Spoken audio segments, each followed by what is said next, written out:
Welcome to Excelsior 32, the online news source for the Excelsior Project from the New York Council of Deliberation.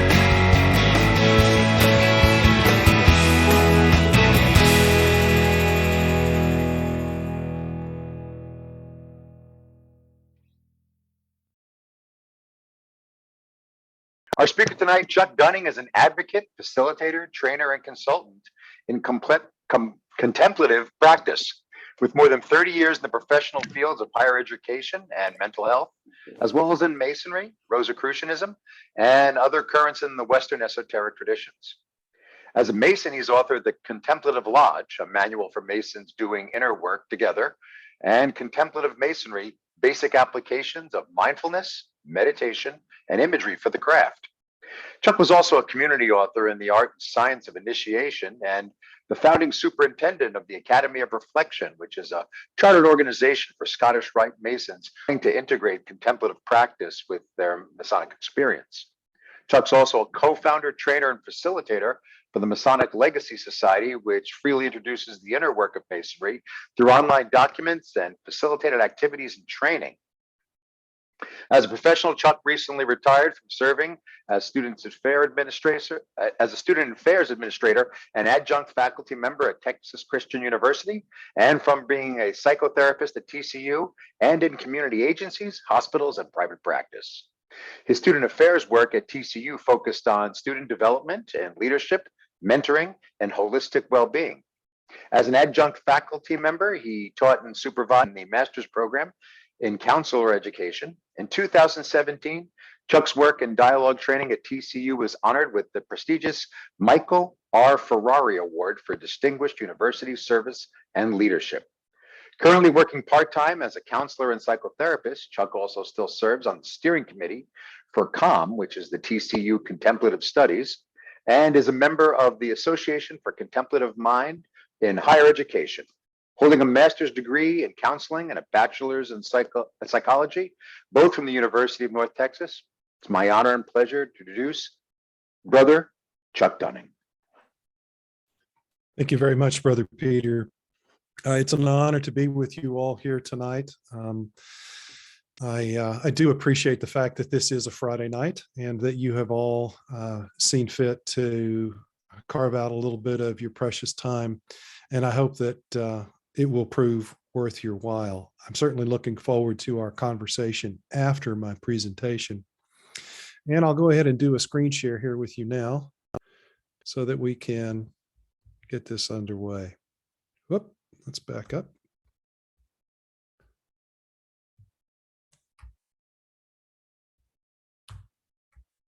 There we go. Okay, so there's my title slide. So basically what I want to share with you tonight is my journey from seeking to sharing, relevant to this idea that Masonry has a contemplative dimension, and how I came about discovering that, what it has meant to me, and what I have done with it since then. So when I was a boy, I grew up around Masons. My father was a Mason. Most of the men in my church were Masons. I had an uncle who was a Mason, a grandfather who was a Mason. I married the daughter of a Mason whom I knew. We all went to the same church. Her grandfather was also a Mason. So this picture you see here represents the men that I knew and the kinds of things that I was aware that they did. And you can see them here playing dominoes. And if you'll notice the picture in the background, there's the Last Supper. So there's this kind of spiritual atmosphere, something of a spiritual quality in the atmosphere, but these men are focused on dominoes. And my dad was a heck of a dominoes player. So I was curious about Masonry, and these men were old school. They didn't say much about it. They wouldn't talk a lot about what Masonry was about. However, my dad kept these books on his shelf. And I learned from these books a lot for a kid of like 8 to 10 years old, a lot for a kid that age about what Masonry was. Now, I couldn't understand very much of it, but what I did understand was that Masonry was mysterious, that it was connected with the ancient past, that it had a lot to do with mythology, because if you're familiar with Morals and Dogma, it's just loaded with references to mythology. Clausen's Commentaries has got some of those as well. And then Lightfoot's Manual of the Lodge, which was the official manual in Texas, the official monitor in Texas for many years. It has commentaries in the back that also make mythological references, particularly to ancient Egyptian religion. And so I was fascinated by all of these things, and it stuck with me to a certain degree all my life. I had a real love for mythology as a kid and as a young man, teenager and a young man. And so when I was in college, I decided that I was going to major in psychology and minor in philosophy. And I noticed that one of the philosophy courses was called the Ancient Wisdom Traditions. And it was offered by this man right here, Dr. John Miller III. Who became eventually a very dear friend of mine, and I consider him to be my primary mentor in the area of philosophy and spirituality. And he really is the one who got me started in contemplative practice. But he taught this course, the Ancient Wisdom Traditions, that I was just mentioning earlier. And really what this course was an introduction to mostly the ancient traditions of the West. So things like Kabbalah and alchemy, Rosicrucianism, the ancient mystery traditions, and so on. And naturally, it touched on Freemasonry. But in that course, one of the things that he impressed upon us as students is that all of these ancient traditions had many things in common. And one of the things that they had in common was a contemplative practice. Not that they all shared exactly the same contemplative practice, but that contemplative practice was part of all of these traditions. The idea of really searching deeply within ourselves through meditation and other similar practices to find truth within, not just outside of us and not just through tradition, but through turning within ourselves, that there was a direct connection with truth within us, and that was what contemplation was for. And so, for example, I learned about all of these different great religious leaders who had basically said the same thing in their own ways and in different times and cultures, that this contemplative dimension of life is really where we find wisdom and those deeper, more important things that we long to know. Now, John was particularly fond of Pythagoras, who our tradition says is our ancient friend and brother. And one of the things that he pointed out was that Pythagoras is the first philosopher to be credited with this saying of know yourself, and specifically this more extended version of know thyself and then thou shalt know the universe and God. This idea that we are connected with the divine, and we have kind of a direct line to the divine within us if we will only open that line and develop our ability to use it. Now, all of these things really got my attention, and these were the things that I had begun to discover were the most important things to me in life. I wasn't all that interested in making a lot of money. I wasn't all that interested in having a lot of things. What I really wanted to do was try to understand life and other people and relationships and being itself as deeply as possible. And And so it interested me that one of the traditions connected with that kind of desire was Freemasonry. And we had to choose a term project in this course.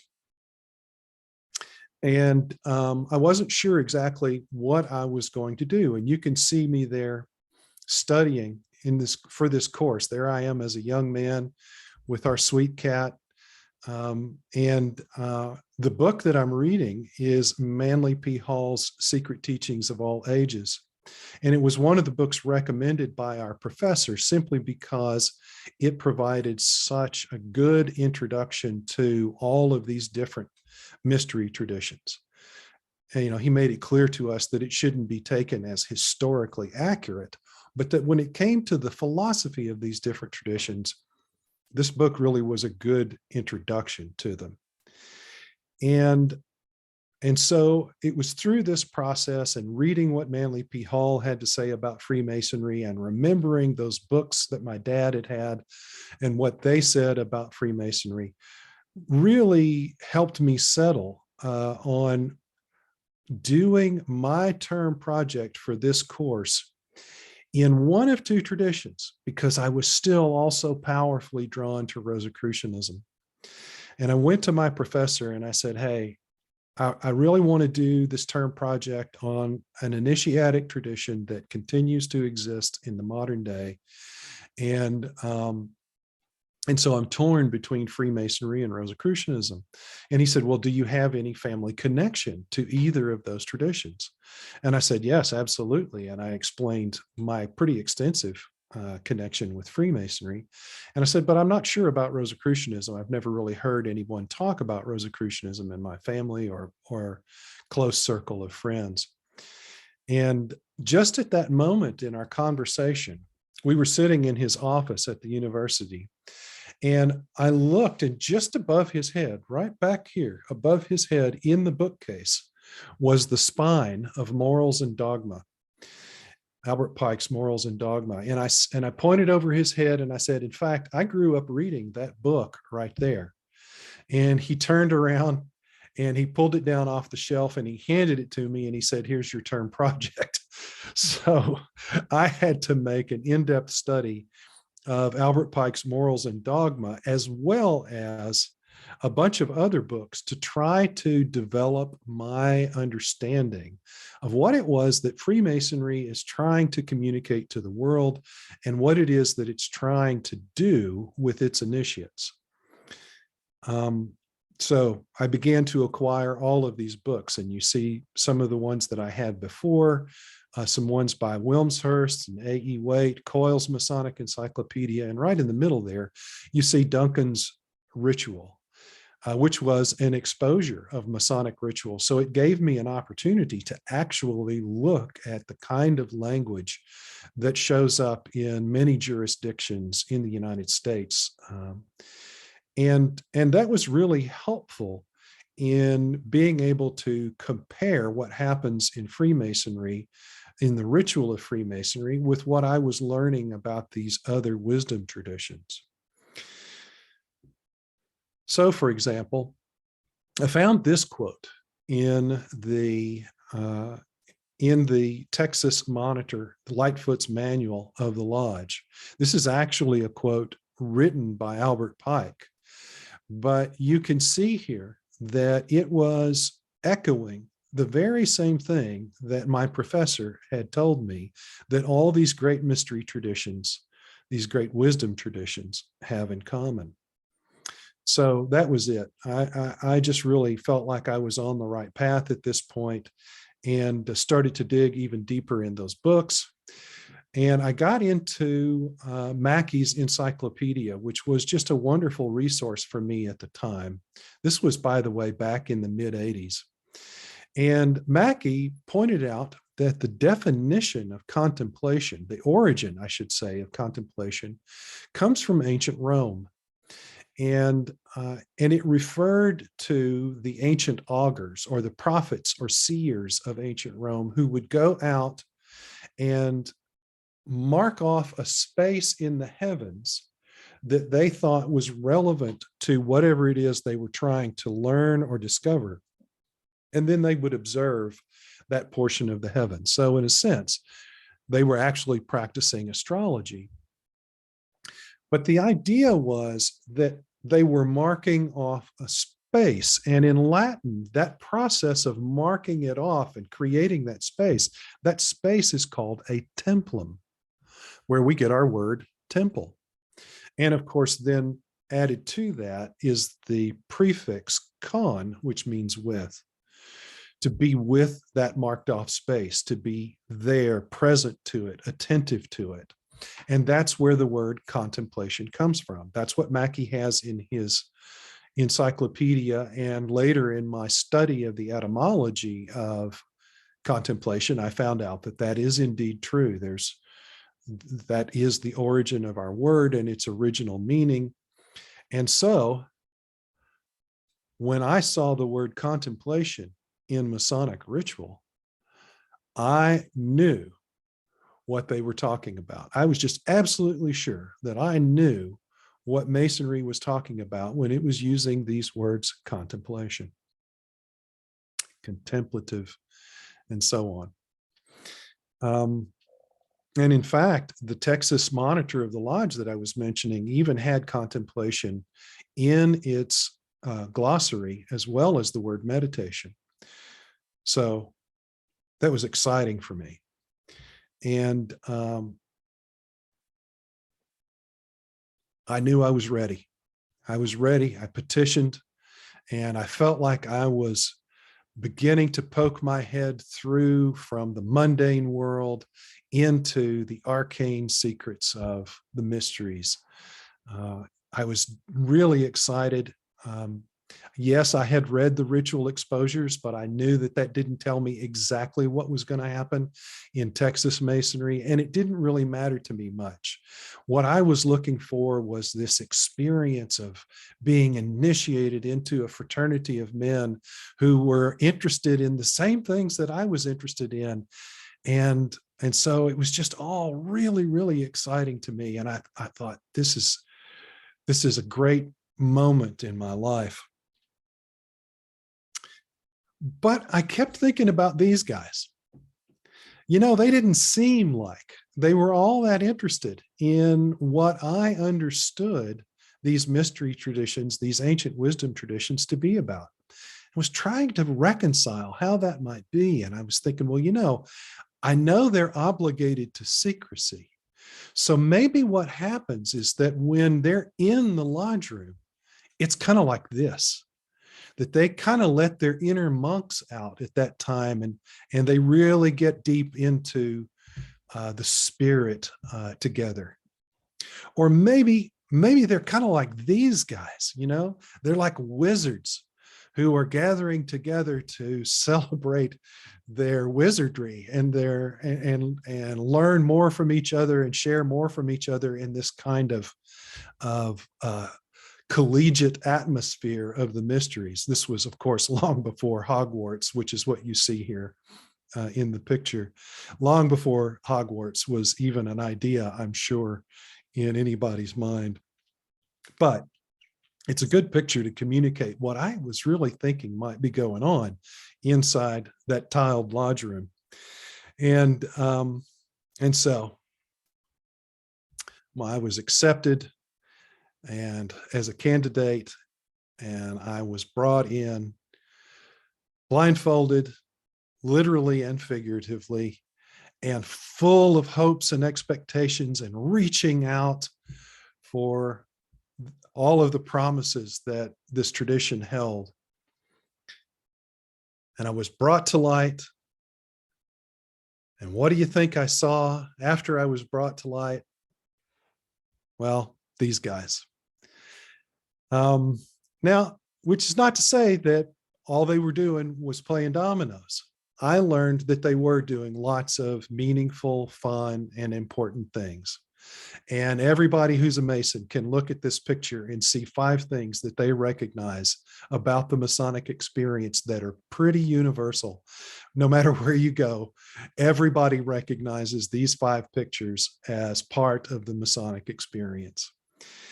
And they're meaningful. As I said, they really are meaningful parts of the experience. But to be honest, they weren't the part of the Masonic experience that I was most excited about and most eager to experience myself.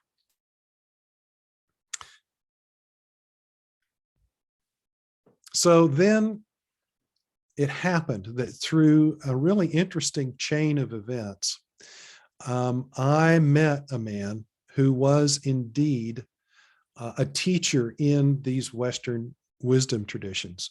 Now, my professor, mind you, was a teacher of contemplative traditions. He was a teacher of philosophy, but he wasn't an initiate in any of these ancient traditions. And so he couldn't offer me that kind of initiation and training experience in the Western mysteries that I really wanted. But like I said, through this really interesting turn of events, I was introduced to a man like that and began to study and work with him while I was attending lodge, being involved in the typical things that Masons are involved in. And this is the way I felt at that point. Finally, that picture earlier of the head being poked through the earthly realm and into the heavenly realm. Well, finally, I felt like that was happening, that I really was getting what it was that I had come seeking, and that even if it wasn't within the lodge, it was still connected to Masonry. And the man that was teaching me respected Masonry, and he encouraged me to continue my studies and my contemplation of Masonry while also doing the work of the mysteries that he was teaching me. And so I was just excited. And for any of you who remember this story from Disney, Mickey is just really excited and he winds up doing some things that are kind of foolish along the way. But that's all part of the apprenticeship path, of course. And I can say that it was all true for me too. And then in the explosion of the information age and the advent of the internet, Masonry began to offer or began to find opportunities online. And for those of you who don't recognize this piece of technology that's in front of you, this is actually an ancient memory storage device and software storage device that we used to plug into something that really resembled a coffee grinder more than a computer. And we would communicate with each other online through these services. You note that this was in 1989. And actually, one of these online discussion groups, it was called a bulletin board, I think, or a discussion board at the time, was a group for Masons who had interest in esotericism. It was called Esoteric Masons. I don't even remember how I found it, but I found it. And I actually had to pass a test before I could become a member of this online group. The brother that ran it just, really bluntly asked me why I thought I was qualified to be conversing with other brothers about the esoteric dimensions of our craft. And so I tried to make my plea and told him about a lot of the things that you've already heard. And I was lucky enough to be admitted. And once I got in there, I found out that I was not alone, that even though we were spread far and wide, there were other Masons who shared my interests. And those brothers over time encouraged me to put together my thoughts on how the contemplative practices, many of the contemplative practices that I had been learning, could be applied in a Masonic context. And so here you see the very first manuscript of contemplative Masonry that was produced back in 2000 anonymously. Notice the time difference from 1989 to 2000. That's how long I was working with this teacher in the mysteries and doing this comparative study between the contemplative methods that I was learning and what it is that Freemasonry teaches. I didn't rush into this. I really wanted to make sure that I had something worthwhile to offer and that was true to what our ritual actually teaches. This was published anonymously online at mastermason.com in 2000. There was another revision in 2002, and then it pretty much just sat dormant there, and brothers would download it from time to time as they wished. We did then form another separate online group for brothers who wanted to work through that material. And I got to take some brothers through it. And that was a really good learning experience that later proved valuable when I would go ahead and make this a publicly available book under my own name. Now, these two men were part of that group. You see, these are very well-known men in Scottish Rite Freemasonry. And I'm sad to say that Brother Jim Tresner is passed now, but they both were very encouraging to me. And Jim even became a kind of mentor to me in terms of what it is that I would later do to offer the things that I have to offer within the craft. In fact, he would challenge me from time to time. When are you going to publish that book? When are you going to publish that book? When are you going to start teaching? And, and for a long time I would say, well, Jim, I'm just not ready yet. I don't think I'm really ready to do that. And he would just keep kind of nagging at me. And Bob is a really close friend and colleague, and we've done so many things together over the years to try to foster Masonic education. And so they invited me not long after this first manuscript was made available. They invited me to come to Guthrie, Oklahoma, to this magnificent Scottish Rite temple that if you've never been there and seen it, you would just be blown away by this magnificent temple that's out there on the Oklahoma plains, seemingly in the middle of nowhere, north of Oklahoma City. But this temple is amazing. It's often listed in the top 3 to 5 Masonic temples in the world. And they do all 29 Scottish Rite degrees there of the Southern jurisdiction every spring, and then a smaller number, usually about 25 to 27, somewhere in there, in the fall. And they invited me to come up and be part of the reunions and occasionally to speak to the candidates and to participate in the question and answers sessions that they would have in the evenings during the reunions. Well, after I had been doing that for a while, they welcomed me to become the director of education for the Valley of Guthrie. In fact, I pulled up in that circular drive there to unload the stuff from my car one night before the reunion began. It was in 2011. And as I was unloading my car, Bob walks down the steps, greets me with a handshake and a hug. And he says, "Congratulations, you're now the director of education." I said, "I didn't even know that I was a candidate. I didn't even know that there was a director of education." He says, "There wasn't, but that's who you are now. And your first job is to create a program, a formal educational program for the Scottish Rite Valley here, taking advantage of my professional background in higher education." And so I got to work on that.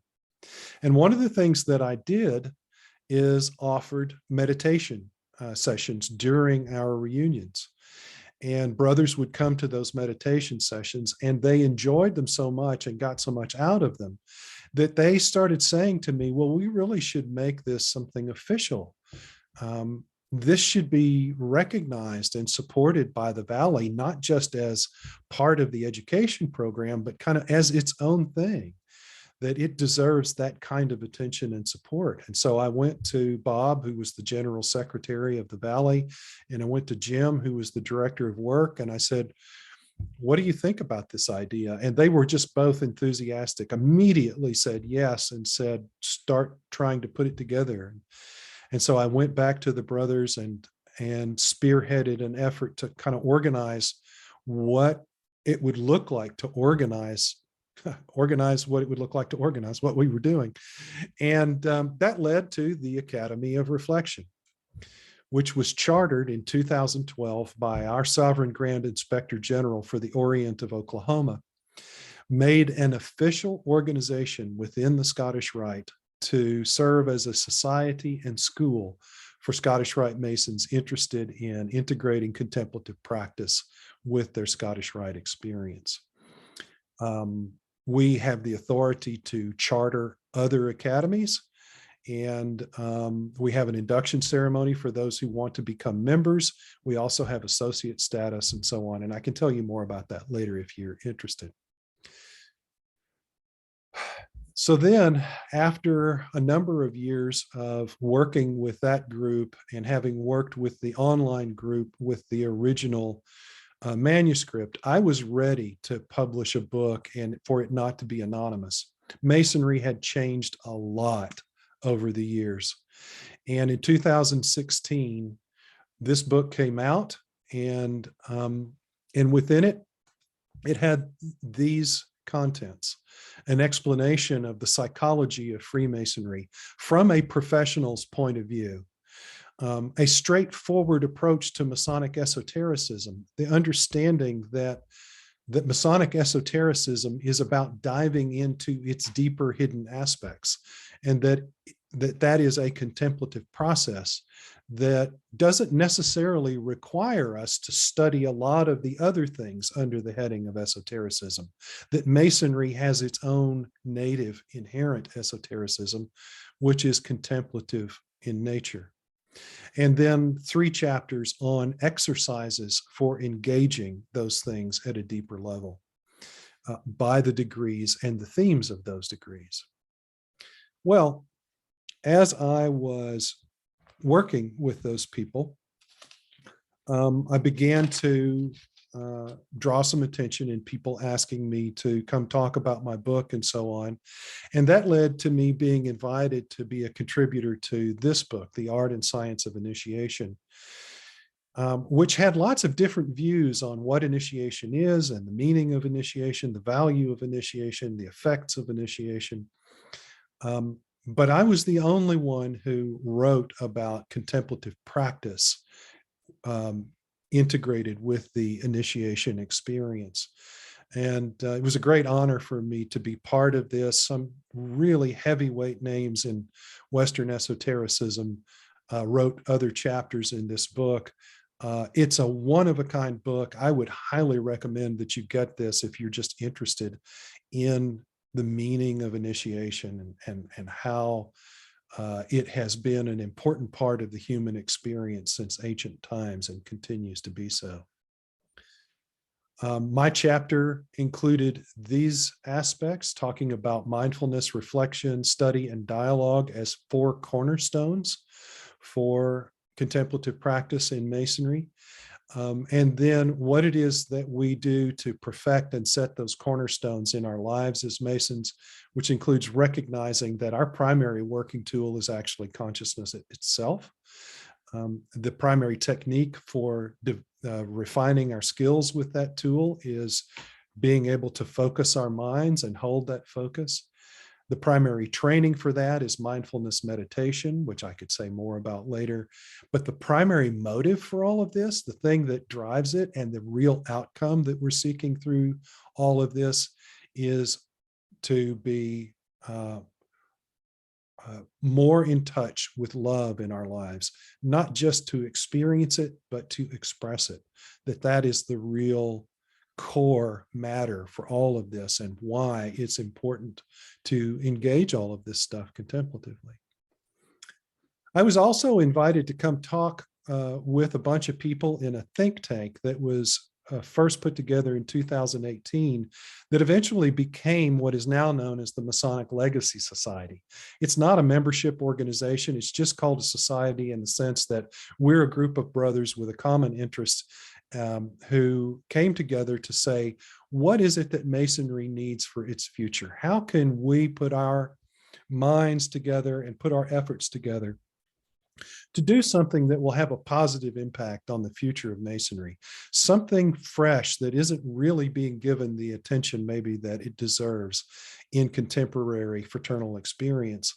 And we all agreed that it was the contemplative dimension of Masonic education, that we wanted to be able to offer a way for brothers to engage in that who've never had any kind of philosophical or psychological background, that don't have the time to read a long book and do kinds of exercises that I have in my books, but just need some clear, simple explanation of what contemplative practice is, and a very clear, simple description of a practice that can be immediately applied to get more light from Freemasonry.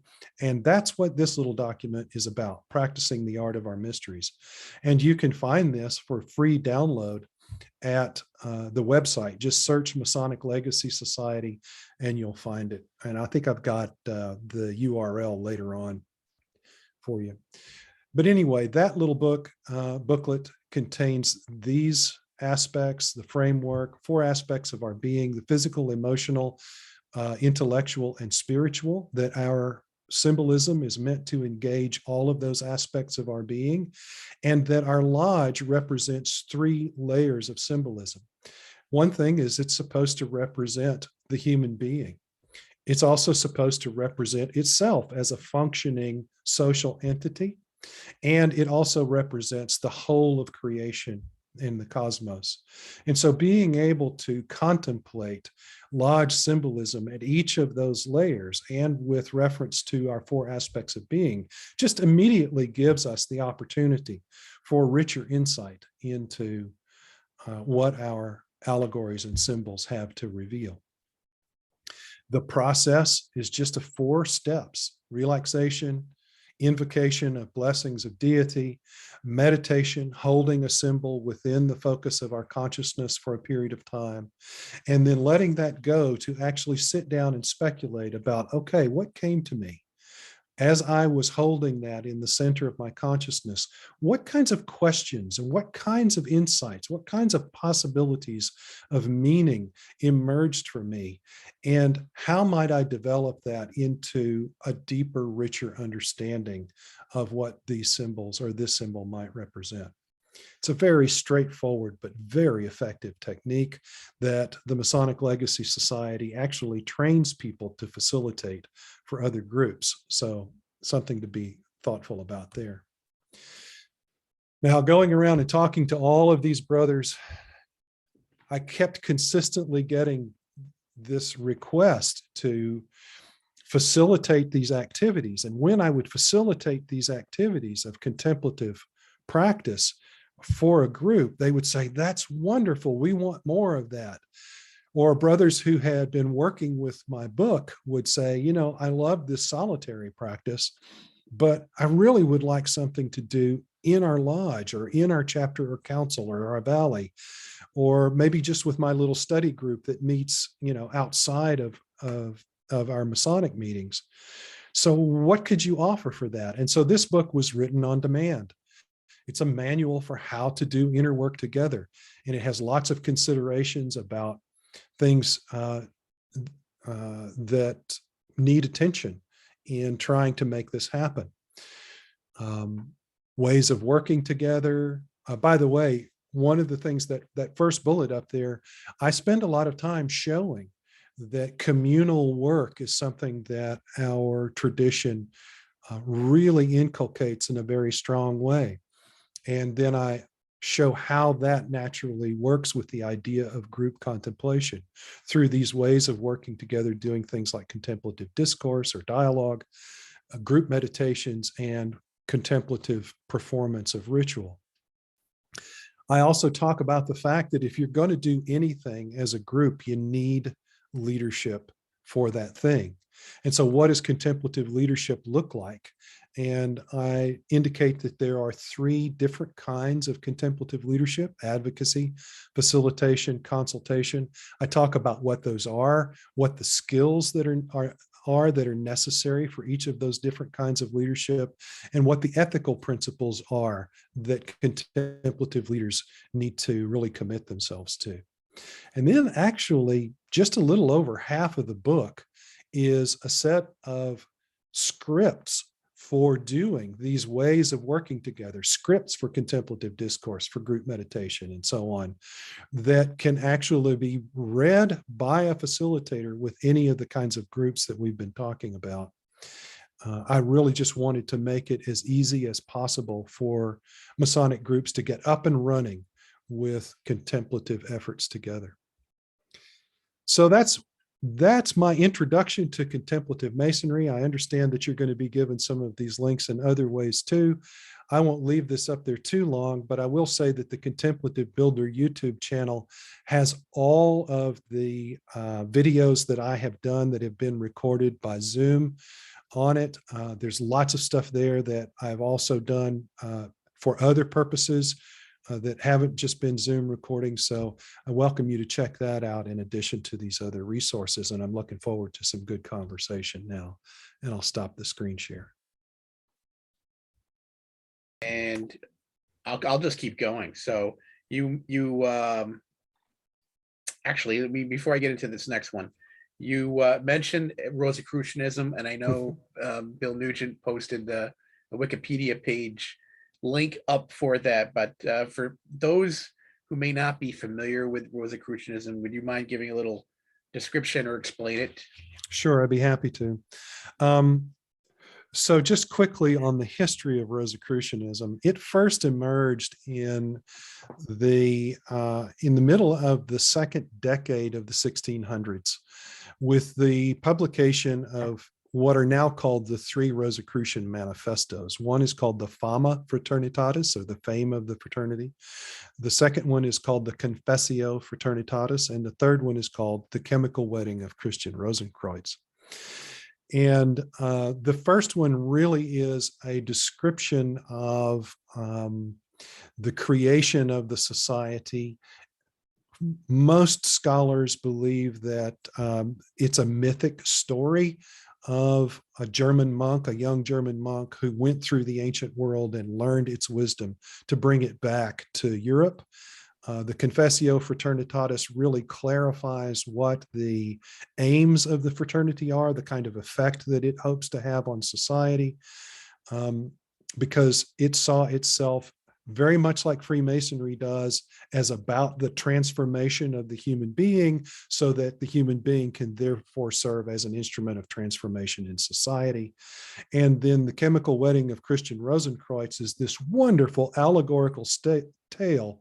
It's actually an alchemical tale of the same character, that young monk, now as an old man, who goes on this very fascinating, miraculous kind of journey to illustrate the principles of bringing together the different aspects of our being into harmony with each other for the purpose of transformation. That tradition immediately created a furor in Europe. People all over Europe were trying to find out, who are these Rosicrucians? What are they doing? Because Europe was hungry for a kind of Christian experience that wasn't smothered by the dogma of the church. And so philosophers and alchemists and politicians were all clamoring to try to become a part of this movement.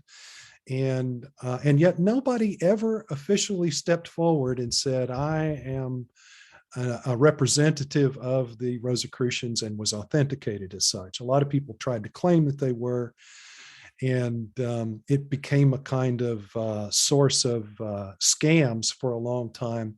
But the Rosicrucian tradition became a movement that grew well beyond these three documents.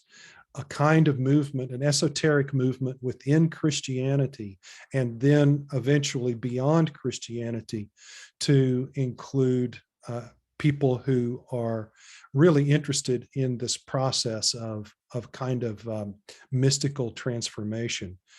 And many people believe that the Rosicrucian movement actually fostered the shift in Masonry from an operative tradition to a speculative tradition. And there's really good evidence that a lot of that shift was indeed shepherded by people who were interested in and practicing Rosicrucianism, people like Elias Ashmole, David Ramsey, and Robert Murray, for example. So Chuck, we have a in the chat. This is from Aramedician. He says, I think of contemplation as being something that tries to either approach the inevitable, like in the Christian contemplative tradition, or operates as a framework for having interpretation happen when something is observed, like in mindfulness. Does contemplative masonry try to do this sort of contemplation, or are you using it in a more reflective and philosophical sense? What's your take on that? It's a great question. It's all of the above. We're using the word contemplation. In my work, I use the word contemplation the way it's used in the academic world, which is as an umbrella term for all of the kinds of pursuits that were just specified.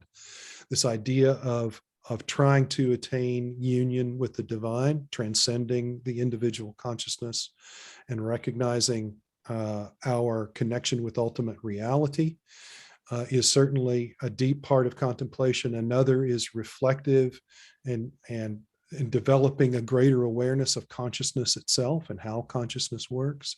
And then also this kind of reflective practice of trying to gain more insight into something that is presented to us.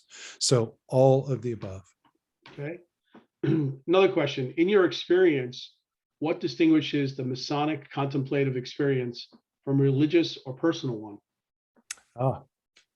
Wow, that's a really good question. I would say what distinguishes the Masonic contemplative experience from the contemplative experience of different religious traditions is that we don't expect you to function within a specific religious tradition. We provide you with a set of symbols and teachings that are universal to humanity. The symbolism of stone masonry is universal. Mencius and Confucius were talking about Masonic tools in a speculative sense over 5,000 years ago now. So this is a universal thing. And then these principles of virtue, of not just behavioral virtues, but virtues in what we do with our emotions, intellectual virtues and spiritual virtues. These are all also universal teachings. And so that's Masonry's approach to this, is to offer exposure to these universal teachings and the opportunity to contemplate them deeply. And then we are free as Masons to make connections with our own religious experience. And in fact, encouraged to do so. So I think that's really where the uniqueness of the contemplative side of Masonry is. Thanks for spending time with XLCR 32. The experiences, comments, opinions, and views shared on this program are those of individual Freemasons and do not reflect the official position of any Grand Lodge, Concordant, or Pendant body. Until we meet again, keep on reaching higher.